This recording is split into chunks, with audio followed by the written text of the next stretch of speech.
In this episode, we gently explore the sacred act of remembering what you truly want. Yung mga pangarap na tinago mo, mga hiling na binaliwala mo, mga bulong ng puso na matagal mo nang hindi pinapansin. Ang gusto mo ay hindi mali, hindi sobra, hindi selfish.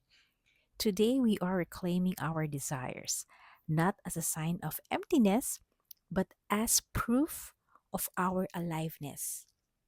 Desire is our soul's compass. It is a sacred whisper guiding us toward more joy, more growth, more us. Let's dive deep into our topic.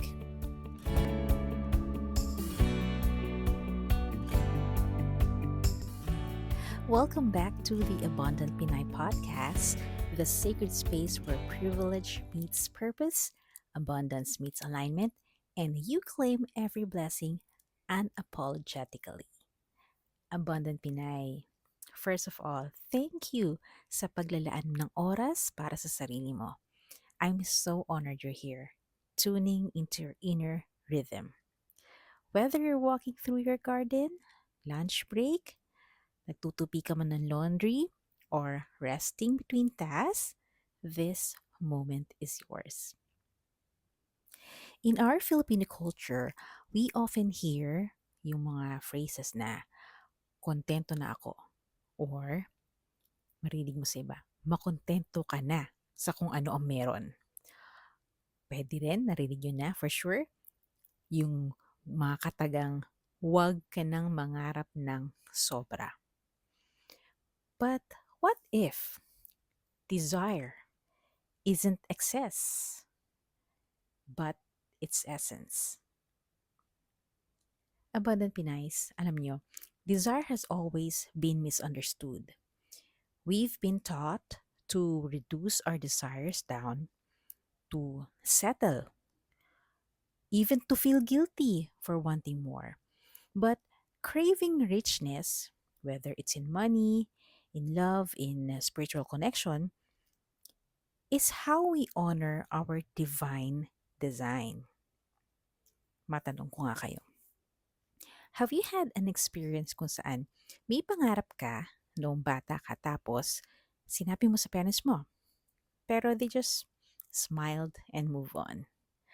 Para bang, okay, ganun lang yung sagot, di ba? But deep inside you, alam mo na may matinding spark sa'yo yung dream na yon. Perhaps may gusto kang kurso noong college, pero since hindi siya yung, alam mo yun, in sa society with your friends or hindi siya gusto ng parents mo, nagpaubaya ka na lang. Or siguro gusto mo umangat ang buhay mo financially, let's say. Pero you are holding back kasi iniisip mo na baka di ka napansinin ng mga kaibigan mo kapag imaman ka. Or perhaps gusto mo gumaling, simple na natin, gumaling sa pag-i-English, okay? Pero nagdadalawang isip ka to train yourself kasi at the back of your mind, iniisip mo, ano na lang sasabihin ng iba about me, ng arte-arte ko. Or maybe you have whispered yung katagang sana all. Madalas ko makita yan sa social media, sana all. And you whispered that phrase na sana all while scrolling through someone's vacation photos.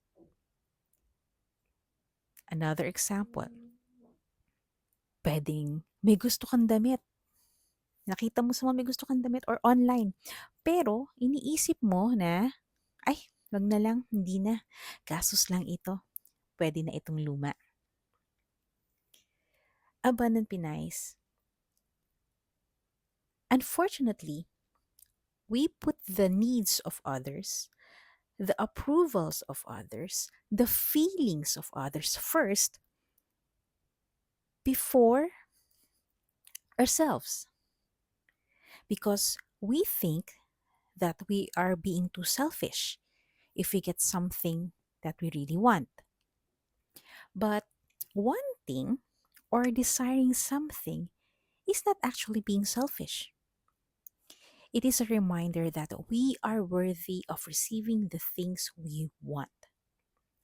And we have to learn to remove the guilt and stop apologizing for wanting to expand our lives in this 3D experience. The word desire is from the Latin word desire, meaning of the Father. So, ang mga desires mo, yung mga dreams mo, they come from our Father, from God, from one source, infinite intelligence, or what word you are most comfortable with. I'm much comfortable using the word God, so I'm using that. This desire of ours are inspiration from God for us to step into an experience that is intentional and points to the direction of our calling. We are having these desires because these would help us step into the identity of our calling. Okay? Dahil may purpose tayo sa mundo, kung ano man yung desires natin, tutulungan tayo nitong mga to para magampanan natin ang mga calling natin. Tapos tatanungin nyo, paano ba yan, Kat? Ang desire ko ay bagong damit. Is that aligned to my purpose? Is that aligned to my calling? And in my opinion, yes, absolutely. If having that new clothes would make you feel empowered, make you realize and feel that you are abundant, that God would never forsake you, and you would always have food on the table even if spend on clothing, if that experience will make you understand the value of art and hard work of others, yes, I say yes. You are being called to be grateful and abundant. That change in your mindset is a step to the best version of you that God wants you to be. So I say yes. We are going to welcome those dreams, those desires, and we are going to change our beliefs. Our culture has taught us to dim our light, to hide our desires, but do these beliefs serve us? They don't. It only stunts our growth. Okay? It stops us from elevating to a grander version of ourselves. Each desire we feel is actually a breadcrumb from our inner selves, from our souls, guiding us back to our fullest self. So don't feel guilty if you have these desires, because this is your soul's way of telling you, come back and be your fullest self. Okay.